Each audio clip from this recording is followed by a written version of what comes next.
Allez, donc, bon, ben, rapidement pour les présentations, moi c'est Martin, j'étais en tech de co l'année dernière, j'étais major de promo, c'est pas vrai. Non, non, j'étais en tech de co l'année dernière et cette année, je me suis orienté vers le B3 marketing et business à l'IDRAC. Et je vais vous présenter un petit peu la formation et essayer de vous donner toutes les infos sur l'école. Voilà, à savoir que moi je le fais en alternance. Donc là, je vais vous présenter rapidement l'IDRAC et plus largement HEP. Donc HEP Éducation, c'est le grand groupe dans lequel il y a l'IDRAC. Au total, il y a 34 écoles et centres de formation, dont l'IDRAC, qui a été fondée en 1965. Donc c'est une école maintenant qui a une cinquantaine d'années, donc qui a du vécu, et qui possède 8 campus en France. Donc là, vous avez celui de Toulouse, donc à côté des Sept-Deniers, juste à la sortie de l'autoroute, enfin de la rocade. Mais après, vous en avez à Paris, à Lyon, enfin voilà, dans toutes les grandes villes. Donc rapidement, pour les chiffres clés, depuis ces 50 ans, il y a 30 000 étudiants qui sont passés, qui ont été diplômés. Ensuite, vous avez 100 universités partenaires dans plus de 42 pays. Donc pour tout ce qui est échange à l'international, c'est vraiment intéressant. Et puis actuellement, là, donc pour l'année 2020, vous avez 4200 étudiants qui évoluent sur les campus de l'IDRAC et plus de 850 intervenants. On en parlera après aussi. Donc là, je vais vous présenter rapidement le B3, Marketing et Business, qui peut se faire autant en alternance qu'en initial. Donc je vais commencer par l'initial, même si du coup je connais un petit peu moins. Donc comment ça s'organise? Ça s'organise en blocs de compétences, donc c'est un petit peu comme les yeux en tech de co.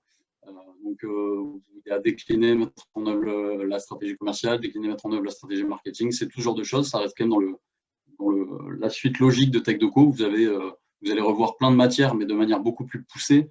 C'est-à-dire que en tech de co, vous allez voir plutôt la partie opérationnelle, même si on voit aussi un petit peu ce qui se passe en amont. Là, on va être beaucoup plus dans la partie ce qui se passe avant, la planification stratégique, l'analyse financière avant de lancer les projets, etc. Donc, en termes de matière, vous avez donc l'analyse financière qui est de la comptabilité, mais beaucoup plus poussée et aussi axée sur l'analyse. Donc, pourquoi est-ce qu'on est en découvert à la fin du mois? Pourquoi est-ce qu'on doit contracter des emprunts? Tout ce genre de choses. Vous avez aussi du management d'équipe commerciale, de la gestion de projets avancés, segmentation stratégique, marketing sectoriel, enfin tout genre de matières. Et vous avez un peu moins d'un tiers des matières qui sont en anglais. C'est-à-dire que vous allez avoir des cours de New Analysis, c'est des cours sur les médias internationaux, la communication internationale, etc. Vous allez avoir également du business English, donc c'est la pratique de l'anglais dans le monde de l'entreprise, en fait, dans le business. Donc, comment interagir avec des interlocuteurs étrangers, etc. Donc, tout genre de matière.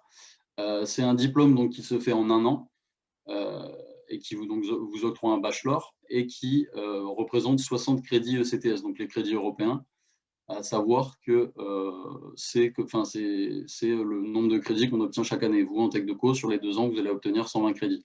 Donc là, ça vous permet d'atteindre les 180 qui vous valident un niveau Bac plus 3. Voilà. Donc ensuite, comment ça se découpe en initial? Vous allez avoir des cours et des examens. Euh, et ensuite, vous allez avoir 16 semaines de stage qui sont réalisables à l'étranger. À savoir que vous devez prendre aussi une spécialisation. Vous avez marketing digital, international, sport et business et les approfondissements personnalisables pour ceux qui ont un projet un peu particulier. Donc là, on va passer à la partie alternance, donc ma partie. Donc c'est toujours les mêmes blocs de compétences. La différence en fait entre l'initial et l'alternance, c'est que pour l'alternance, ça va être beaucoup plus condensé, parce qu'on a les semaines de cours aussi. Donc quand vous êtes en cours, c'est grosso modo du 8h-18h. Voilà.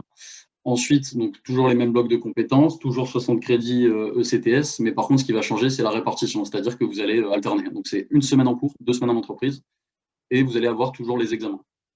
Voilà, à savoir que l'alternance, on va y revenir un peu après, mais vous pouvez le faire à l'étranger également. Voilà. Donc, en ce qui concerne les concours et les modalités d'admission pour le bachelor, donc qui sont en initial ou en alternance, vous allez avoir un examen écrit en ligne. Donc, c'est sous forme de QCM en fait, que vous faites sur une plateforme en ligne. Donc, il y a de l'anglais, du management, du marketing, la comptabilité, du commerce et votre LV2. Savoir que pour un tech de co, c'est vraiment abordable. Faut essayer de se remettre un petit peu dedans avant de passer le concours, mais c'est vraiment abordable. Ensuite, vous avez un travail collaboratif en groupe, c'est-à-dire que vous allez être en groupe de 5-6 étudiants. Donc moi, je ne l'ai pas fait cette année, donc je vais vous en parler parce qu'ils vont essayer de le reconduire. Et je ne l'ai pas fait cette année à cause du Covid. Et par groupe de 5-6 étudiants, en fait, vous allez devoir réfléchir autour d'une problématique.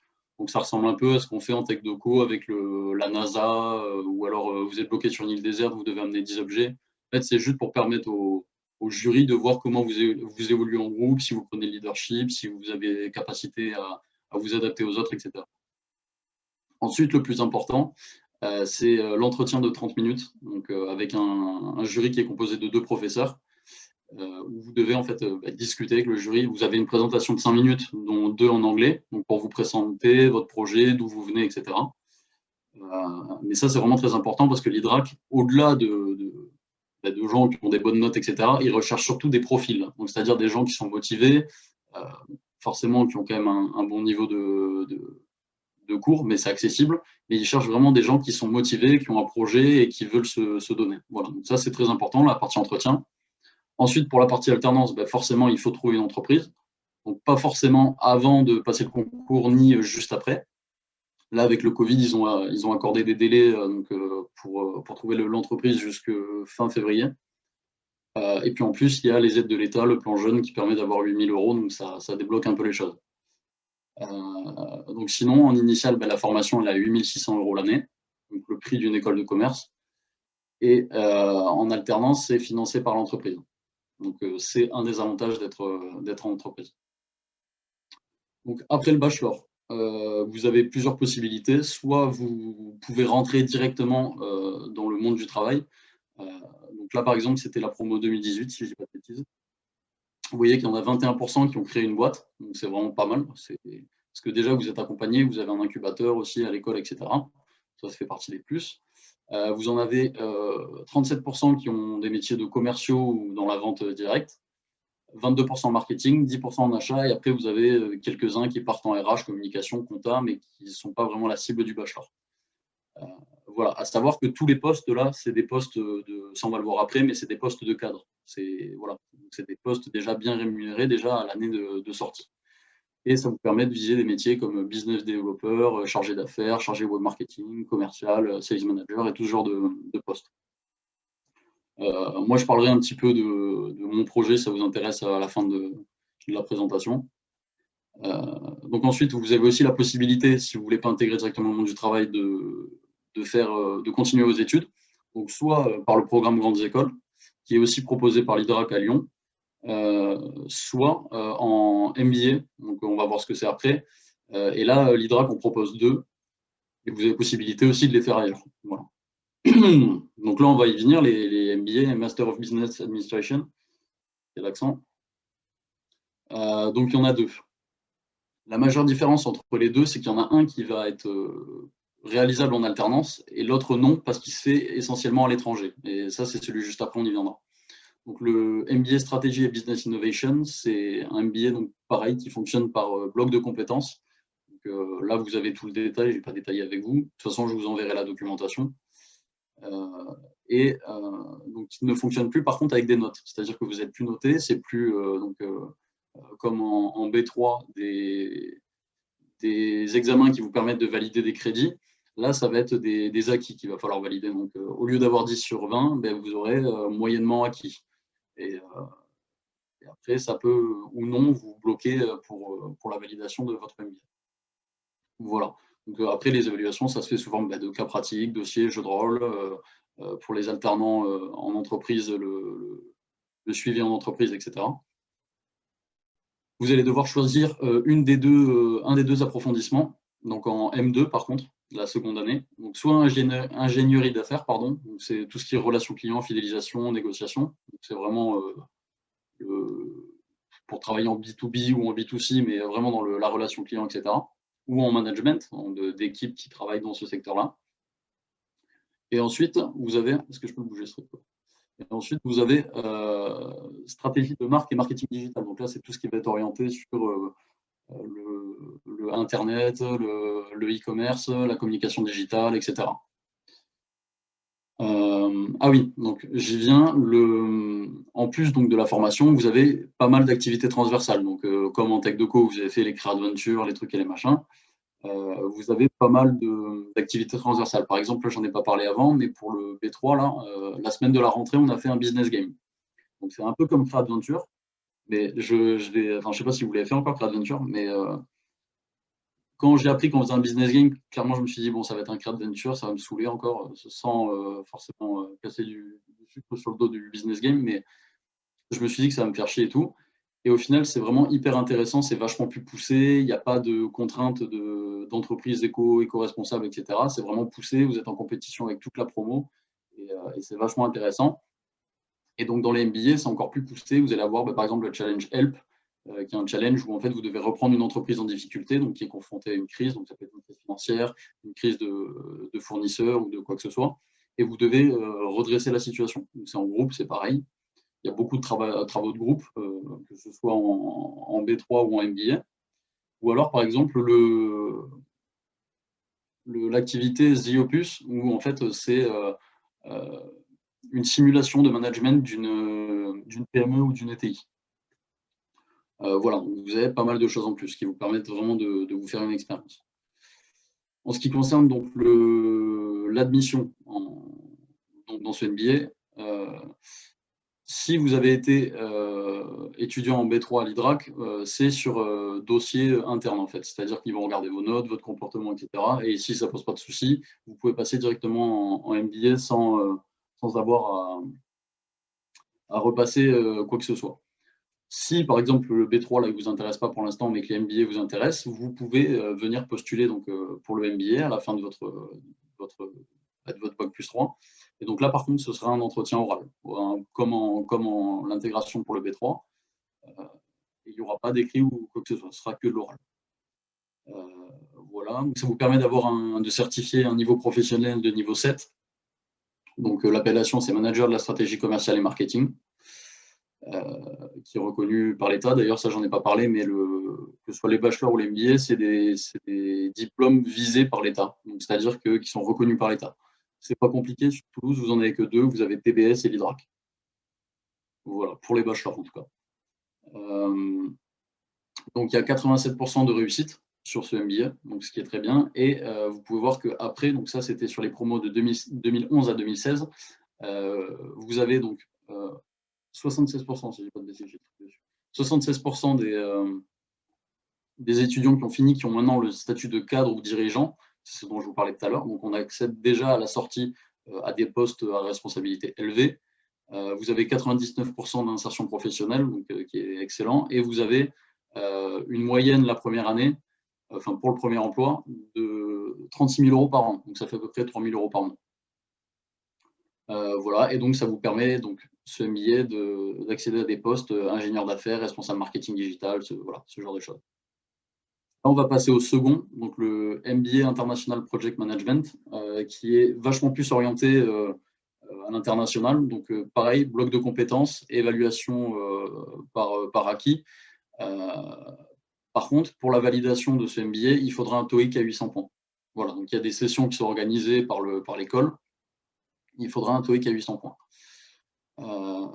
Donc, qu'est-ce qu'il a de particulier ce MBA? C'est qu'il est vachement plus orienté sur tout ce qui est international. Vous avez le premier semestre du M1 qui se fait à Toronto, au Canada, et vous avez le premier semestre du M2 qui se fait à New York, aux États-Unis. Et vous avez également des stages. Hop, donc vous avez donc 4 mois de stage la première année et 6 mois de stage la deuxième année, qui peuvent se faire à l'étranger, bien sûr. Voilà, le TOEIC à 800 points, j'en ai parlé. Donc pour l'admission, c'est pareil. Ça peut se faire en interne si vous étiez en bachelor avant.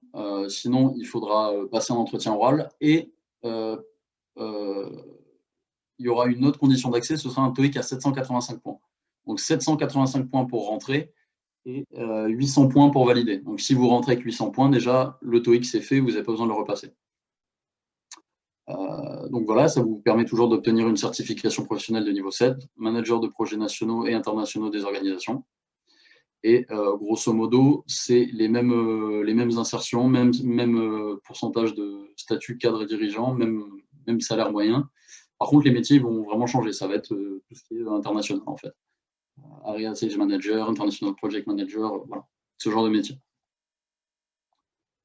Je vais essayer de finir assez vite, qu'on ait le temps de poser les questions et tout ça. Donc là, moi, je vais vous parler de mon expérience en tant qu'alternant. Déjà, l'alternance, on en a parlé, le rythme, c'est 2 semaines en entreprise, 1 semaine en cours, ce qui permet, dans tout ce qui est, tout ce qui est alternance de commerciaux réels, de pouvoir avoir une relation, un suivi du relationnel client. Donc ça, c'est intéressant, c'est un bon rythme d'alternance, à mon sens. Moi, je suis conseiller mutualiste chez la Mutuelle Pays France. Donc, on pourra en parler un peu plus après si ça vous intéresse. C'est des semaines de 35 heures et même quand vous êtes en cours, la semaine en cours, vous êtes considérés comme des professionnels. Donc, si vous êtes absent, ce sera un arrêt de travail, comme en entreprise. Donc, les gros plus de l'alternance, à mon sens, c'est la professionnalisation que ça va vous apporter déjà. Que ce soit savoir-être en entreprise, comment se comporter en entreprise, comment s'adapter, le monde du travail, en fait, tout simplement. Ça vous permet aussi, en fonction de l'alternance que vous choisissez, d'avoir une expérience réelle et de faire un essai du métier auquel vous aspirez. Et puis d'acquérir énormément de compétences. Voilà. Ça vous permet aussi d'avoir le salaire. C'est un des gros plus. Ça vous permet déjà d'avoir un début d'autonomie financière. Et en plus, le prix de l'école est pris en charge par l'entreprise. Puis vous allez bénéficier de tout ce qui est formation inter-entreprise, etc. Donc c'est un gros plus. Savoir qu'à l'IDRAC, vous avez 2 contrats possibles, soit le contrat d'apprentissage, soit le contrat de professionnalisation. La différence entre les deux, c'est que le contrat de professionnalisation, il est un petit peu plus avantageux pour l'étudiant. Voilà. À savoir que moi, c'est ce que je fais, je suis en contrat de professionnalisation, mais c'est en voie de disparition. D'ici quelques années, c'est voué à disparaître. Donc, si ça vous intéresse d'en savoir plus, déjà, je vais vous mettre à disposition, donc je donnerai à Bastien les documents donc avec le détail du bachelor et des MBA. Sinon, vous avez des portes ouvertes en décembre et en janvier. Voilà. Et normalement, il y aura peut-être ce qu'on appelle mini-stage, des vies ma vie dans l'école, où vous assisterez aux cours, etc. Mais ça, pour l'instant, avec le Covid, c'est pas possible. Donc là, je vous ai laissé les contacts. Donc Alexandra Guillochon, c'est la responsable recrutement de l'IDRAC. Donc je vous ai mis son mail et son numéro de téléphone. Si vous voulez des plus de précisions, vous pouvez vous adresser à elle. Et après, si vous voulez plus un ressenti étudiant ou sur l'alternance, etc., vous pouvez me contacter donc soit par mon numéro de téléphone, mon adresse mail ou mon LinkedIn. Je ne l'ai pas mis, mais c'est Martin Dieu. Voilà. Donc, moi, j'en ai fini pour ma présentation. Je n'ai peut-être pas tout abordé. J'ai essayé d'aller assez vite. Mais si vous avez des questions, n'hésitez Ouais, pas. rapidement, si vous avez des questions, parce qu'on va bientôt devoir conclure, donc allez-y, n'hésitez pas, hein. Ton alternance, tu l'as trouvée comment? Est-ce que tu connaissais déjà le responsable ou pas? Alors, mon alternance, déjà, je ne vais pas vous mentir, j'ai eu beaucoup de mal à la trouver. C'était compliqué avec le Covid. C'était vraiment pas la bonne année pour trouver une alternance. Mais donc j'ai fait des démarches dans moi, je cherchais dans le secteur assurantiel et mutuel. Mais j'ai fait plein de démarches qui n'ont pas eu de suite. Et je me suis retourné vers l'entreprise dans laquelle j'ai fait mon stage de première année à l'IUT. Ok. Et voilà, c'est comme ça que j'ai intégré l'IDRAC, la mutuelle. À savoir que par les temps qui courent, je vous conseille quand même d'essayer de faire jouer vos réseaux personnels pour trouver une alternance. Voilà. Je ne sais pas Ok. si j'ai bien répondu à ta question. Ouais. Moi, j'aurais une question au niveau de la vie sur le campus. Est-ce que tu peux nous en dire plus sur l'école, l'ambiance, etc. Ouais, bien sûr. C'est vrai que j'en ai pas parlé. Un des gros points forts de l'IDRAC, c'est la proximité qu'il y a avec déjà toute l'équipe pédagogique et tout le groupe. En fait, c'est même pas l'équipe pédagogique, c'est les profs qui sont très disponibles, surtout en période de Covid. Le directeur qu'on peut voir comme ça souvent dans l'école. Ne serait-ce jusqu'au vigile qui gère l'entrée, quoi. Enfin, tout le monde est super sympa et il y a vraiment cette relation de proximité. Ça reste quand même sur le campus de Toulouse, petite école, on est une promo de 400. Voilà. Mais ça, c'est un des gros points forts, contrairement à certaines écoles que je ne citerai pas où vous êtes juste une ligne sur un tableau Excel. Si, vas-y, donc, voilà. Vas-y, je te compte. Vas-y, dis-nous un peu. Non, je ne citerai personne. Après, on pourra en parler. Moi, j'avais passé concours à TDS et à l'IDRAC et je pourrais vous expliquer pourquoi j'ai fait ce choix-là. Mais déjà, pour finir de répondre à la question, c'est un des gros points forts. Il y a un super suivi pendant le Covid. Là, on a des plateformes pour s'exercer tout seul.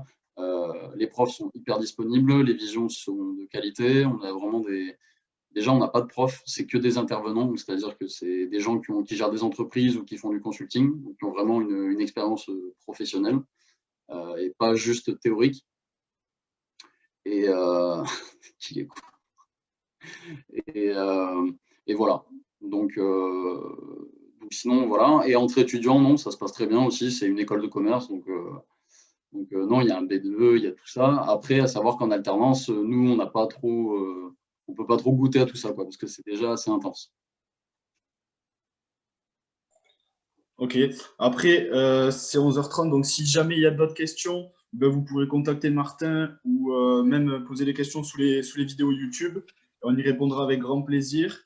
Et je vous invite, juste, je te coupe, je vous invite ceux qui sont intéressés à m'envoyer par mail vos coordonnées. Donc, votre année, si vous êtes en première année ou en seconde année Tech Deco, numéro de téléphone, mail et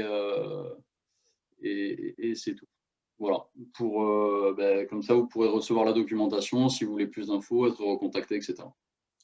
Voilà. Ouais, mais merci beaucoup, Martin, et merci à tous d'être venus. Avec plaisir. C'était très clair. Merci beaucoup, Martin. Merci. C'est quelqu'un d'exceptionnel. Merci beaucoup. Merci. Merci, Martin. Tu es presque exceptionnel, presque. Avec plaisir.